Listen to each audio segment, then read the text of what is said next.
বাতাসে আশঙ্কাজনক হারে বাড়ছে হামের সংক্রমণ, যা বিশেষ করে শিশুদের মধ্যে বেশি দেখা যাচ্ছে। আজকে আমরা জানব হাম কি, কেন হয়, হাম হলে করণীয় এবং প্রতিরোধের উপায়। প্রথমেই জানা যাক হাম কি। হাম হলো ভাইরাস দ্বারা সৃষ্ট একটি রোগ, যার প্রধান লক্ষণ জ্বর, সর্দি কাশি, চোখ লাল হওয়া এবং শরীরের লালচে ফুসকুড়ি দেখা দেওয়া। হাম কেন হয় এবং কিভাবে ছড়ায়? হাম মিজেলোস ভাইরাসের কারণে হয়। যাদের টিকা দেওয়া হয়নি বা রোগ প্রতিরোধ ক্ষমতা কম তাদের ঝুঁকি বেশি।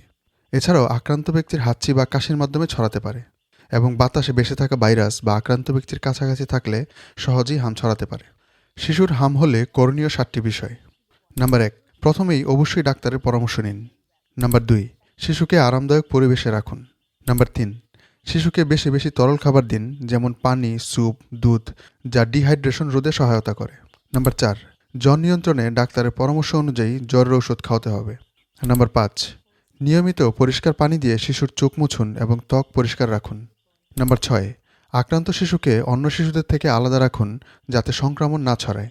নাম্বার 7, যদি শিশুর শ্বাসকষ্ট হয় ও জ্বর খুব বেশি হয় এবং শিশু দুর্বল হয়ে পড়ে তাহলে দ্রুত ডাক্তারের পরামর্শ নিন। হাম প্রতিরোধের সবচেয়ে কার্যকর উপায় হলো টিকা নেওয়া। এখন সরকারিভাবে বিভিন্ন উপজেলায় শিশুদের টিকা দেওয়া হচ্ছে। যদি আপনার শিশুর টিকা নেওয়া না হয়ে থাকে তাহলে দ্রুত নিকটস্থ টিকা কেন্দ্রে যোগাযোগ করুন। ভিডিওটি ভালো লাগলে শেয়ার করুন এবং সবাইকে জানার সুযোগ করে দিন।